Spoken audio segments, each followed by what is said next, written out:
बच्चांना हाताशी धरून काहीतरी पसरवलं जातंय म्हणण्यापेक्षा बगल बच्चांना बळी दिलं जातंय. आम्ही जे अपूर्ण नुकसानीचे दावे करणार आहोत, फौजदारी दावे करणार आहोत, त्यांची हिंमत असेल तर त्यांनी स्वतः पत्रकार परिषद घ्यावी. बगल बच्चांवर अपूर्ण नुकसानीचे दावे आम्हाला करावे लागत आहेत. मी आपल्याला सांगू इच्छितो की प्रचारामध्ये आम्ही कधी त्यांच्यावर टीका केलेली नाही. आम्ही जो समता पॅटर्न आहे, समताच्या माध्यमातून जे समाजोपयोगी कामं आम्ही करतो आहोत त्याला प्रसिद्धी दिली. त्याच्यामुळे समता या नावाची त्यांना ॲलर्जी झाली असं मला दिसतं. समताच्या माध्यमातून शेकडो गोरगरीब लोकांना घरपोच जेवणाचे डबे रोज पोहोचवले जातात. समताच्या माध्यमातून 3.5 महिने कोरोनाच्या काळामध्ये हजारो नागरिकांना आम्ही जेवण दिलं. समताचं माणुसकीचं मंदिर असेल, समताचं उद्योग मंदिर असेल, समता स्टडी पॉईंट असेल, तर प्रत्येकाला जे समोर समता समता नाव दिसतंय त्याच्यामुळे त्यांनी समताला टार्गेट करायचं ठरवलं. कारण समता या नावाची एवढी ॲलर्जी आहे ना, त्यांनी समताची निवडणूक लढवावी ना. माझं ओपन चॅलेंज आहे त्यांना. ठीक आहे, समताची निवडणूक नाही, ही नगरपालिकेची निवडणूक आहे. नगरपालिकेच्या निवडणुकीमध्ये विकासाच्या मुद्द्यावर बोललं पाहिजे. पण ते न बोलता आशुतोष दादांच्या विकास कामामध्ये अडथळे आणण्याचा ते प्रयत्न करतायत. आणि आदरणीय शंकररावजी काळे आणि आदरणीय शंकररावजी कोले यांनी आयुष्यभर एक तत्व पाळलं बघा. संजीवनीने कधी कोळपेवाडी कारखान्यावर टीका केली नाही, कोळपेवाडी कारखान्याने कधी संजीवनीवर टीका केलेली नाही. त्यांच्याही देवयानी बँक आहे, संजीवनी पतसंस्था आहे, आम्ही त्यांच्यावर कधी टीका केलेली नाही. त्यांनी हे तत्व सुद्धा आदरणीय शंकररावजी कोले आणि शंकररावजी काळे साहेबांनी हे जे घालून दिलेले अलिखित नियम आहे हे त्यांनी पाळावेत, एवढंच आमचं त्यांना आव्हान आहे. आणि हे जे काही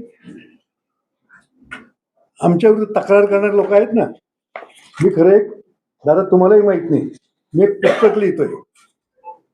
पुस्तकाचं नाव आहे साठवणीतल्या कटू आठवणी. समताचे टॉप 20 थकबाकीदार जे आहेत त्यांची आम्ही वसुली कशी केली त्याच्या या आठवणी या पुस्तक रूपाने मी प्रकाशित करणार आहेत. निवडणुकामुळे आचारसंहितेमुळे ते प्रकाशन लांबलं. हे जर पुस्तकाचं प्रकाशन झालं असतं ना, हे जे थकबाकीदार आहेत ना त्यांच्या सगळ्या सुरस कथा याच्यामध्ये लिहिलेल्या आहेत.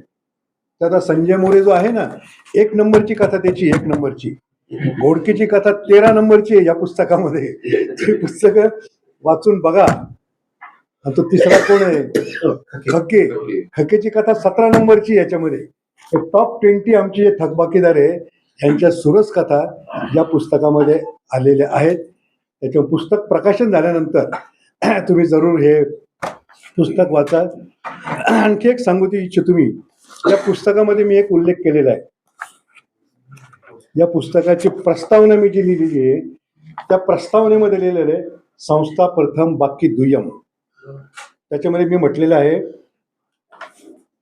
समतामध्ये कामकाज करताना आम्ही कायम ठेवीदारांच्या हिताला प्राधान्य दिले. ते आज मी लिहिलेलं नाही, 6 महिन्यापासून हे पुस्तक लिहितोय सालकर. याच्यामध्ये आम्ही म्हटलेलं आहे की प्रसंगी थकबाकीदारांचा रोष आहे ते का पतसंस्थेत आहेत म्हणून त्यांना सांगतो मुद्दाम. मी म्हटलेलं नाही थकबाकीदार संचालक आहे का पतसंस्थे म्हणून त्यांचं नाव. त्यात मी म्हटलेलं आहे प्रसंगी थकबाकीदारांचा रोष हे आम्ही नेहमी पत्करतो.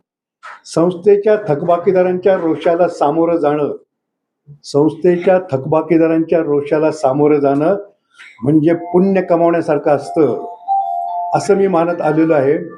परंतु थकबाकीदारांची थकबाकी वसूल झाली नाही, संस्था अडचणीत आल्यास, ठेवीदारांच्या ठेवी परत करता न आल्यास तो ठेवीदारांचा जो रोष पत्करावा लागतो हा रोष तळतळाट असतो.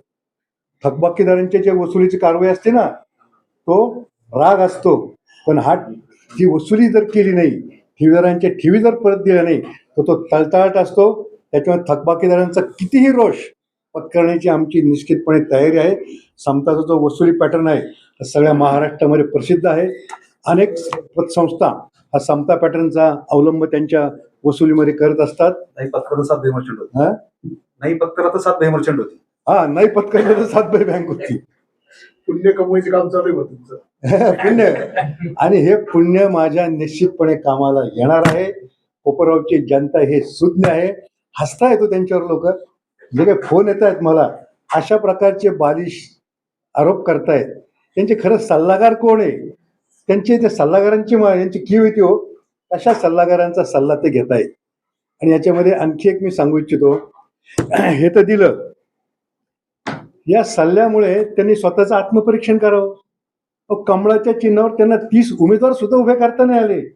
आमचे 30चे 30 उमेदवार घड्याळ्या चिन्हावर उभे आहे आणि येत्या 21 तारखेला 30 घड्याळ्याचे उमेदवार आणि मी नगराध्यक्ष होणार ही पक्की खुणगाठ त्यांनी सुद्धा बांधलेली.